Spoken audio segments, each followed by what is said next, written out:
Former Vice President Joe Biden is in. Biden making his official announcement with a video. He doesn't talk up progressive policies like some candidates who've talked about Medicare for all or the economy, but rather confronts Trump.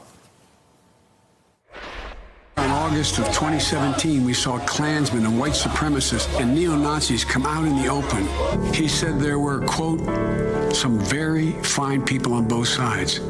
Very fine people on both sides? If we give Donald Trump 8 years in the White House, he will forever and fundamentally alter the character of this nation. That's why today I'm announcing my candidacy for President of the United States. Joe Biden is certainly one of the most famous names in here, and he served as vice president. But as we get into this race that already has a lot of people running, one of the questions is, where does he fit in? These early declarations of who the hypothetical frontrunners are often proven wrong by the actual voters. And what have voters said about Joe Biden? It's worth remembering. In 1987, he dropped out after an alleged plagiarism scandal. He was in the race about 3 months. He ran in 2008, but didn't make it far past the Iowa caucus. So consider one comparison to another candidate in the field. Biden did not win a single state in his most recent presidential run in 2008. He also got less than 1% of the vote in the Iowa caucus. Bernie Sanders, in his most recent race for president, won 23 states in the primary. I'm joined by Juanita Tolliver from the Center for the American Progress Action Fund and E.J. Dionne from the Washington Post, who's been reporting on Biden since that original run back in 1987. Look at that. God help me. That's a little shady, Ari. I'm like, did you have to do that? And I'm young enough to be president. I just want to say that. I think if you're alive, you're young enough to be president. I think For the that's record. Potentially. And the voters will decide who's old enough. Only the Constitution decides you have to be over 35. After that, it's open season. I want to ask you about this point, that there is a lot of awareness of Joe Biden, but there's also a larger question here at this juncture of whether he really is popular in the Democratic races when in his recent runs he hasn't gotten very far. Well, you know, there's somebody else who ran 3 times, the first time not fully, the second time completely, and he won the third time, and that was Ronald Reagan in 1980, because he lost to Nixon on the floor of the convention. He entered late. He lost to Gerald Ford, then he won again. So there's precedent for what Biden is doing. Well, I'm going to push back on you while we play political history, which is fun. Reagan won states. Reagan had a following going into the convention. Biden was out, as we just showed, quite early.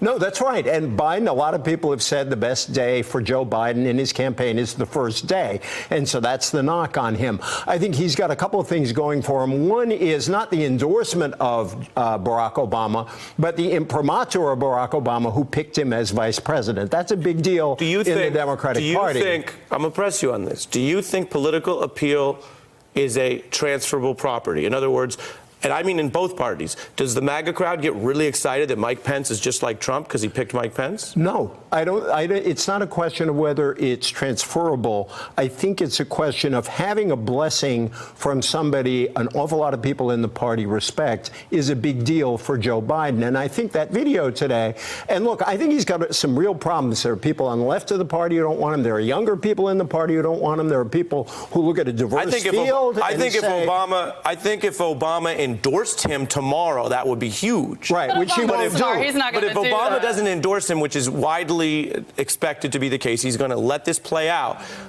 Then what Biden was helpful to Obama back in the day. It's not necessarily that he holds that transfer. That's exactly right. But there is some reality here that he is massively popular because of his affiliation with Barack Obama. Now, is he going to be able to ride that for 18 months into November 2020? Absolutely not. He's going to have to carve out his own lane and really position himself as a presidential candidate, which he has not, to your point, Ari, done with a solid track record. But you're right. Barack Obama is smart enough to stay out of this for now.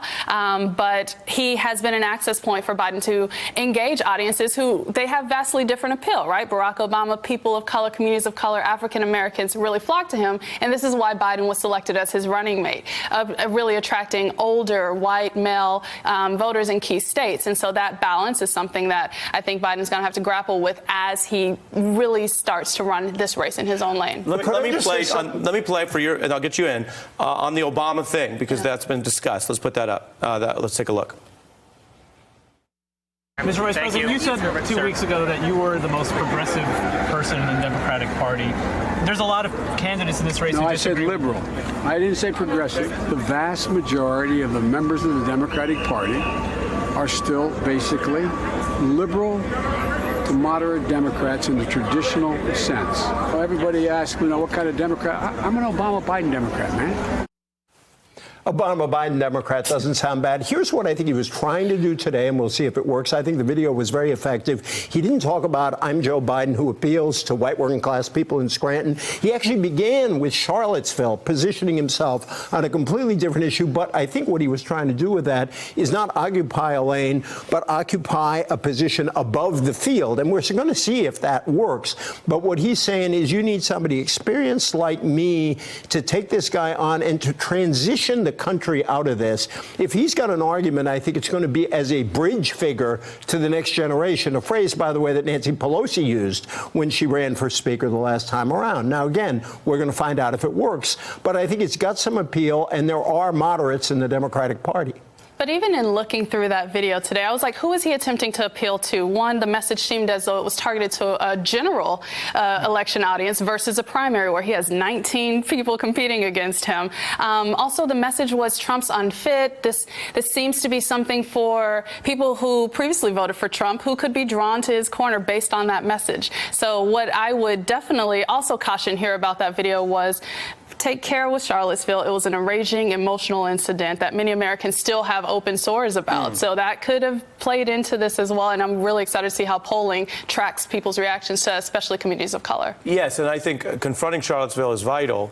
As a matter of political courage, it is not a high bar. It is literally something that everyone with a heart or a conscience has already was supposed to confront. It's what Republicans, some, spoke out against the president on in one of the only cases. So it also, as you said, the political interpretation there is, it looks like a general election message, even though, again, no shade, I'm sure he and like many of us, was appalled by that and wants to speak up against it. Both things can be true. I got to fit in a break. He picked an issue that about 99.5% of Democrats agree on. He was choosing not to differentiate himself from the party. No, you said 99.5. Also high.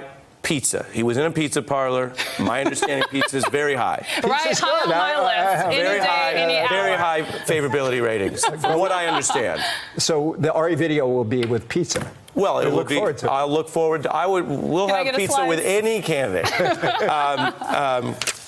Wasn't it Drake who said, "Take my heart, we can share it like the last slice"? Ooh, that's a good one. That's a good one. I think that's right. Is that? That's the close I'm gonna on sign the video. off. All right, we got it. Hey, I'm Ari Melber from MSNBC. You can see more of our videos right here, or better yet, subscribe to our YouTube channel below. You could have been anywhere in the world, but you're here with us, and we appreciate that.